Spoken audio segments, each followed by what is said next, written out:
Hello there and welcome. This is Mikhail or Michael speaking, and as always, before the video starts, I want to use this opportunity to express my eternal gratitude towards those who decided to support me financially, be it through Patreon, PayPal, or Super Thanks.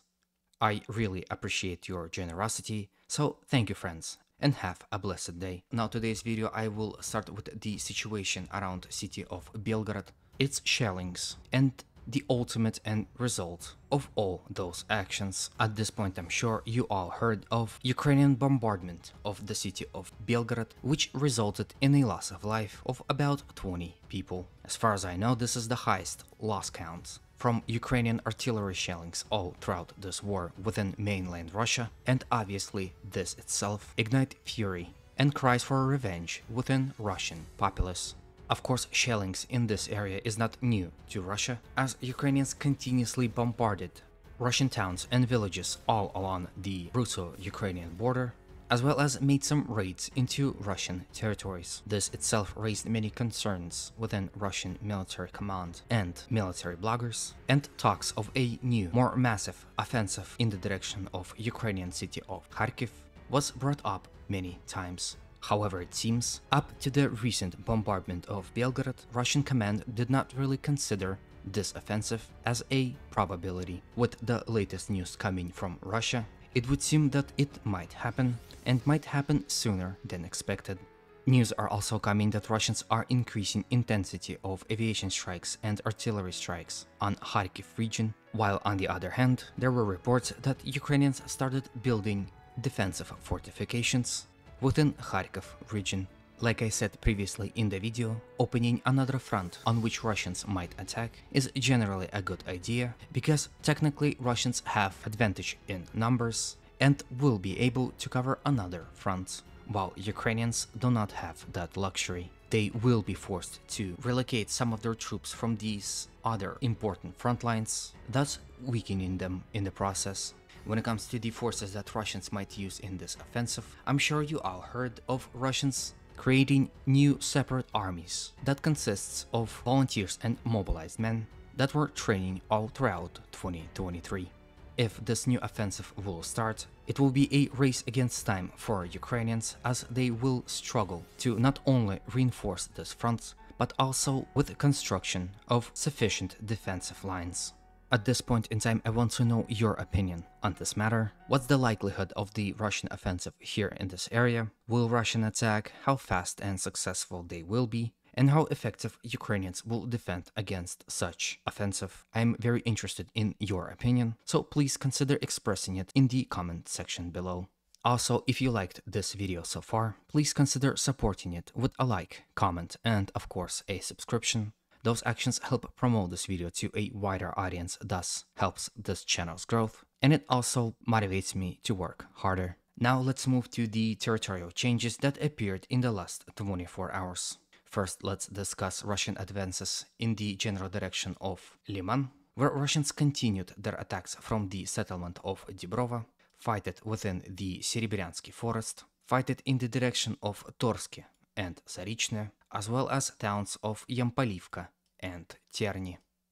Russian attacks within Serebryansky forest were denied by the Ukrainian counterattacks and resilience, as well as near Dibrovo and Torske. However, Russians were more successful advancing in the direction of Terny, and as a result of those successful actions, this is exactly how much territories Russians were able to acquire. With this Russian territorial advance, it isn't just Terny and Yampolivka that are under immense stress and under direct Russian attacks, but also Ukrainian-controlled village of Novosadove, towards which Russians are also attacking now.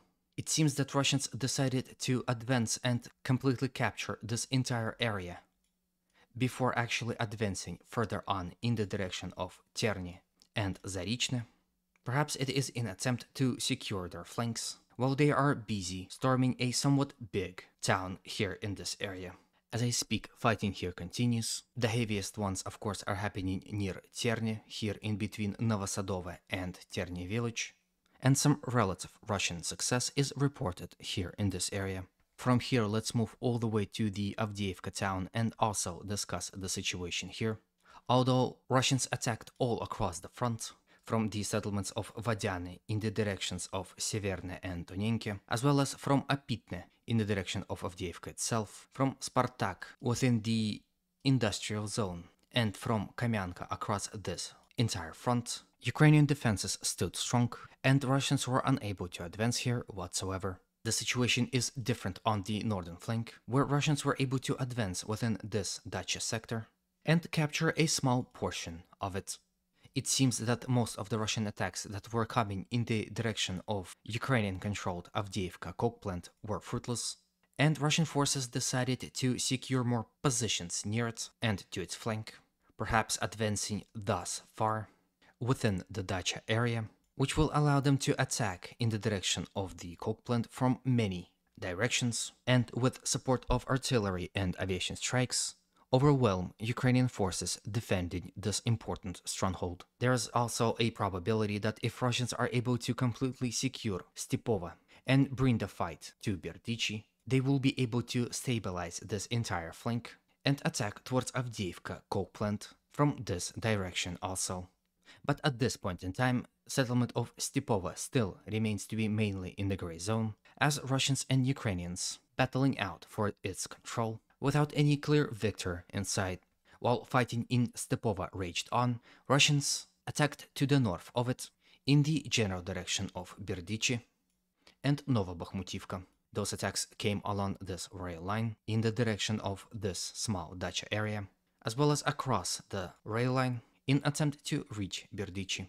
Although Russian attacks in the direction of the Dacha area have not seen many success, and in fact there were reports of successful counterattacks conducted by Ukrainians here in this area, thus slowing down Russian advance, Russians were more successful attacking in this area, and as a result of that were able to capture this much territory from the Ukrainian side. The reality of the situation in this war is that every single tree line is a potential stronghold. They are crucial, and both sides are fighting a bitter battle for the control over them. If we zoom in, we can see that basically Russians captured the last force line before they can start storming this force line that is connected to the village of Berdichi. So generally speaking, with this recent Russian advance, we can soon expect the fighting for the Berdichi village to be initiated. Now, at the very last, there are some clarifications needed when it comes to the settlement of Pervomaisky. Yesterday, I reported of a successful Russian attacks here to the northwest of this reservoir, and some Russian sources claimed that because of that, Ukrainians completely withdraw from this entire area, and it fell to the Russians. Now, after some time, it seems that those claims were premature, however, not without any basis. Ukrainian forces, of course, understanding full well the probability of this happening, launched several desperate counterattacks to stop Russians here in this area, and it would seem, for now, they were able to stop Russians from advancing even further. However, even according to Ukrainian sources, Russians were able to establish a bridgehead in this area, entrench themselves within it, and Ukrainians are unable to throw Russians back. So perhaps this territorial change will come, but in more time. With this, I end today's video. Hopefully it was to your liking and informative enough. Please consider supporting this video by any means you consider necessary. I would really appreciate it. As always, humanity calls me to condemn all violence against human beings. Have a good day, and always remember, Russia will be free and great.